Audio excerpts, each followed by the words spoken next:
ನಮಸ್ಕಾರ ಎಲ್ರಿಗೂ. ಈ ದಿನ ನಾನು ಕಾಯಿ ಹೋಳಿಗೆ ಮಾಡೋದು ತೋರಿಸ್ತೀನಿ. 1 ಕಪ್ಪಷ್ಟು ಬೆಲ್ಲಕ್ಕೆ ಒಂದು ಅರ್ಧ ಕಪ್ಪಷ್ಟು ನೀರು ಹಾಕಿದ್ದೀನಿ.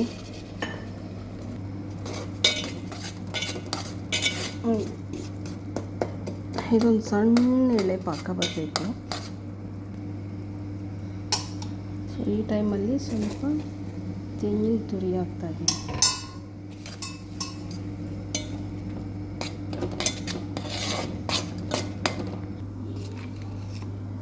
ಸೊ ಇದರಲ್ಲಿ ಏಲಕ್ಕಿ ಪುಡಿ, ಒಂದು ಸ್ವಲ್ಪ ಏಲಕ್ಕಿ ಪುಡಿ ಹಾಕ್ತಾಯಿದ್ದೀನಿ. ಸೊ ತುಂಬ ಮದುವೆ ಕಾಯೆಲ್ಲ ಮಿಕ್ಕೋಗಿತ್ತು, ಹಾಗಾಗಿ ಇವತ್ತು ಕಾಯಿ ಹೋಳಿಗೆ ಮಾಡ್ತಾಯಿದ್ದೀನಿ ಫ್ರೆಂಡ್ಸ್. ಇದು ತುಂಬ ಈಸಿ, ಬೇಳೆ ಹೋಳಿಗೆಗಿಂತ ಕಾಯಿ ಹೋಳಿಗೆ ಈಸಿ. ಈಗ ಒಂದು ಸ್ವಲ್ಪ ಗಸಗಸೆ ಹಾಕ್ತೀನಿ. ಇದೊಂದು ಫ್ಲೇಮ್ ಸಿಮ್ಮಲ್ಲಿ ಇಟ್ಕೊಂಡಿದ್ದೀನಿ. ಈ ಗಸಗಸೆ ಹಾಕೋದ್ರಿಂದ ತುಂಬ ಟೇಸ್ಟ್ ಬರುತ್ತೆ. ಸೊ ಈಗ ಹೂರ್ಣ ರೆಡಿಯಾಗಿದೆ, ಸ್ಟವ್ ಆಫ್ ಮಾಡ್ತೀನಿ. ಈಗ ಹಿಟ್ಟು ಕಳಿಸೋಕ್ಕೆ 1 ಕಪ್ಪಷ್ಟು ಮೈದಾ ಹಿಟ್ಟು ಹಾಕ್ಕೊಂಡೆ, 1 ಕಪ್ಪಷ್ಟು ಚಿರೋಟಿ ರವೆ,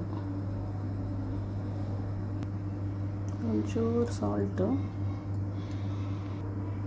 ಈಗ ಒಂದು ಸ್ವಲ್ಪ ನೀರು ಹಾಕ್ಕೊಂಡು ಕಲಿಸ್ಕೋಬೇಕು.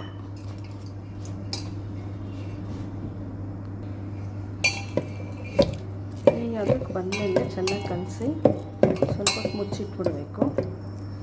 ಆಮೇಲೆ ಒಂದು 10 ನಿಮಿಷ ಮುಚ್ಚಿಟ್ಟಿದ್ದೆ. ಈಗ ಒಂದು ಸ್ವಲ್ಪ ಎಣ್ಣೆ ಹಾಕಿ ಚೆನ್ನಾಗಿ ನೆನೆಯಕ್ಕೆ ಬಿಟ್ಬಿಡೋಣ. ಒಂದು ½ ಆನ್ ಅವರ್ ಬಿಟ್ಟರೆ ಸಾಫ್ಟ್ ಆಗುತ್ತೆ. ಈಗ ಬಟರ್ ಪೇಪರ್ ತಗೊಂಡು ಇದು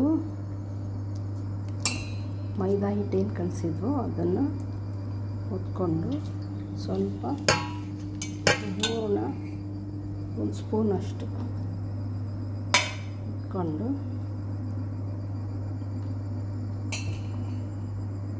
ಈ ಥರ ಜಾಯಿನ್ ಮಾಡ್ಕೋಬೇಕು.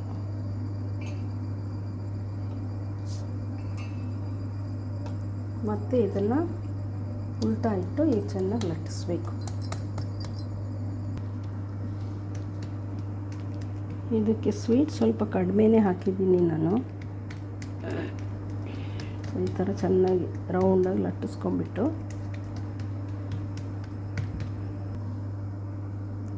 ಸೊ ಕಾದಿರೋ ಹೆಂಚಿನ ಮೇಲೆ ಹಾಕ್ತಾಯಿದ್ದೀನಿ.